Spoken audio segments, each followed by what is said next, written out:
Hey, bookworms. Welcome back to the Consumer Book Podcast. I'm Jacob.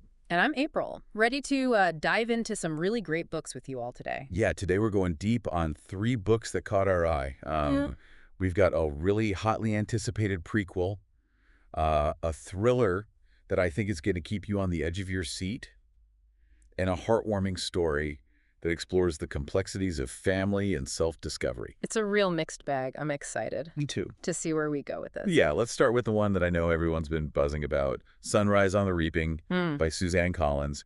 You know, it's the Hunger Games prequel, the one we've all been waiting for. It takes us back to the 50th Hunger Games. Oh. With a young Haymitch Abernathy as a tribute. It's fascinating. Here we get to see Haymitch before the games turned him into, the cynical mentor we all know and love. It's a chance to really understand what shaped him, what choices he made in the face of just unimaginable brutality. Yeah, and this isn't just any Hunger Games. It's a Quarter Quell. Oh, wow. So we're talking double the tributes. Yeah, double the danger. Yeah, you can bet Collins uses this to really crank up the tension and to explore the game's dark side in a way that we haven't seen before. It's a clever move, Knowing that Haymitch survives, the real question becomes, what does survival cost him? What parts of himself does he have to sacrifice to make it out of the arena? Heavy stuff. Absolutely, and it makes you think about how those experiences would stay with him. Shaping his interactions with Katniss and Peeta all those years later. Right. Plus, for those who can't wait to see this on the big screen, the film adaptation is slated for November 2026. Definitely adding that to my calendar. All right, let's shift gears to something a little bit darker. What about this thriller, This Story is a Lie, by Benjamin Dean, Yeah. A chalk outline of the protagonist's body at the bottom of the school stairs. That's one way to grab a reader's attention. Right. Talk about a chilling opening scene. Immediately throws you into the mystery and makes you question everything. Yeah. Our protagonist, Harley Matthews, has just been selected for this elite program called Rising Stars, which, on the surface, sounds amazing. But as with most things that sound too good to be true, there's a sinister undercurrent. I think Dean seems to be playing with the idea of appearances versus reality, of ambition and the price of success. And Harley finding that chalk outline, it's almost like a warning, a glimpse into a possible future he needs to avoid. Exactly. It sets the stage for a story that's full of twists and secrets and betrayals. If you're a fan of those psychological thrillers that keep you guessing until the very last page, this one's definitely for you. I'm getting Holly Jackson vibes already, that sense of mounting dread and paranoia. Okay, on to our final book, The Island Swimmer by Lorraine Kelly. This is her debut novel, and it's quite a departure from her daytime TV persona, wouldn't you say? Totally. We're trading in the bright studio lights for the rugged beauty of Orkney, a windswept archipelago off the coast of Scotland. Our protagonist, Evie, returns home to deal with her father's illness, and it's clear that this homecoming is dredging up a lot of unresolved issues, particularly with her sister Liv. Wow. The strained family dynamic is certainly compelling, especially against the backdrop of this isolated, almost mystical island. What's really intriguing is how Kelly incorporates the element of cold water swimming. It's not just a quirky hobby for Evie. It seems to be a way for her to confront her past and process her emotions. Yeah, it's almost like a baptism, right? A way to kind of cleanse herself of the pain and secrets that have been weighing her down. And through this ritual, she starts to uncover truths about her family that have been buried for years. It's a powerful image, and it makes me think about the setting of Orkney itself. These islands with their rugged coastlines and wild beauty, they're almost like a character, too, wouldn't you say? Absolutely. You can't separate Evie's journey from the landscape that she's inhabiting. There's a sense of isolation, of secrets hidden beneath the surface that kind of mirrors what's going on within her family. And those secrets, those buried truths, are what Evie starts to uncover as she swims. It's the water, the island, and her own subconscious are all working together to guide her towards some kind of revelation. It makes you wonder if the answers she's seeking were always there, just beneath the surface, waiting for her to kind of dive in and find them. Ooh. And maybe that's the point, isn't it? That sometimes the most difficult journeys, the ones that force us to confront our fears and our insecurities, are the ones that lead us to the greatest discoveries about ourselves and the world around us. Well said. It's interesting how cold water swimming plays such a pivotal role in The Island Swimmer. It's not just a backdrop, it's practically a character. Yeah, that's a great point. It's almost like the icy water mirrors the emotional depths Evie is trying to navigate. There's a rawness and vulnerability to both. Exactly, and think about the physicality of it. Yeah. It's a shock to the system. It's a test of your limits in a way. Yeah. It forces you to be present in your body in the moment.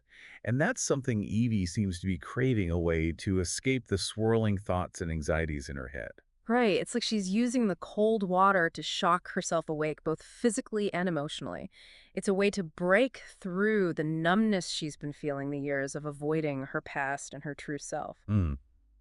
There's also something very symbolic about immersing yourself in water. It's Right. often associated with cleansing rebirth, Yeah. a fresh start.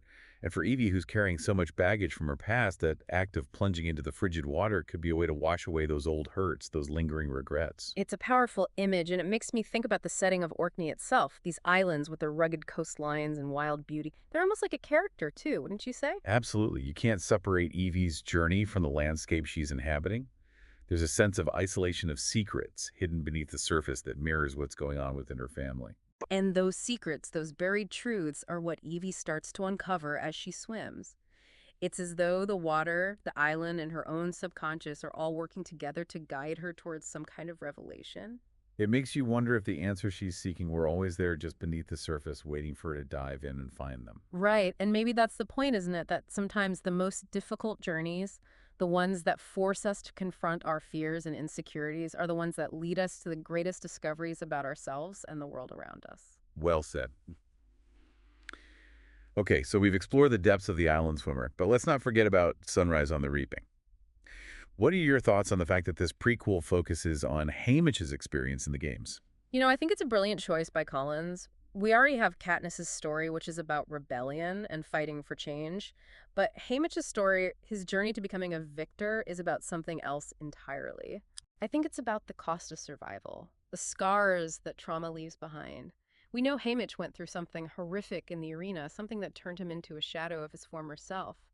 And exploring that, seeing the events that shaped him, adds a whole new layer of tragedy and complexity to his character. It makes you reevaluate his cynicism, Mm. his jaded outlook. Suddenly, it's not just bitterness, it's a shield he's built to protect himself from further pain. Exactly. And I'm curious to see how Collins portrays the emotional impact of the games on a young Haymitch. Does he go in with the same idealism and hope that Katniss initially had? Or is there something in his past, something about his personality that already hints at the darkness to come? It's interesting to consider whether the games simply amplify who he already is or if they fundamentally break him and force him to become someone new. It's a nature versus nurture question played out on the most brutal stage imaginable. And let's not forget, this is a Quarter Quell, twice the tributes, twice the desperation.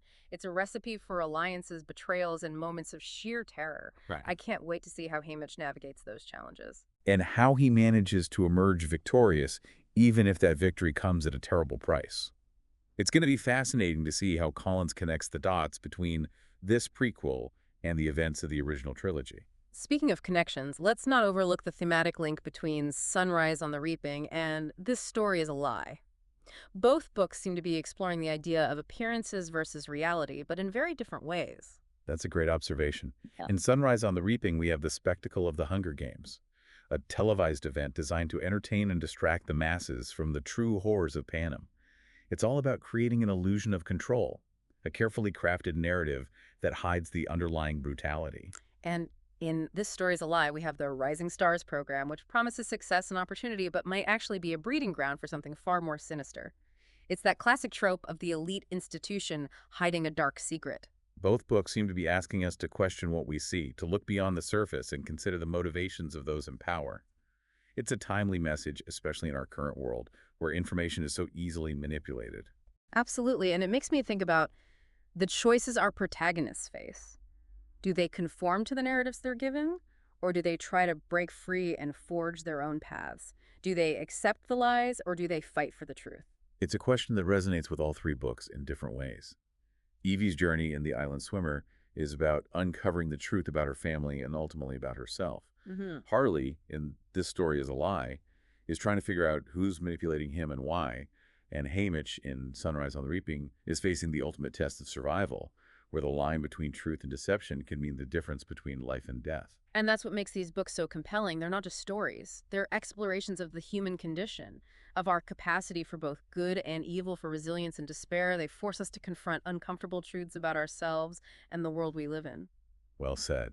It's amazing how three seemingly disparate books can be connected by these underlying themes of truth identity and the struggle to find your place in a world that often feels chaotic and unpredictable. It's a testament to the power of literature, wouldn't you say? Its ability to make us think, to feel, to question, and ultimately to connect with each other through shared experiences, even if those experiences are fictional. Absolutely. So for our listeners who are eager to dive into these thought-provoking and emotionally resonant stories, you can find links to buy all three books on Amazon in the episode description. And while you're there, be sure to check out our awesome consumer book merch. We have everything from t-shirts to mugs to tote bags, all designed for book lovers like you. And as always, we would love for you to like, share, and subscribe to the Consumer Book Podcast. Your support means the world to us and helps us spread the love of reading far and wide. And a huge thank you to Notebook LM for powering this episode. We'll be back next week with another deep dive into the world of books. Until then, happy reading, everyone.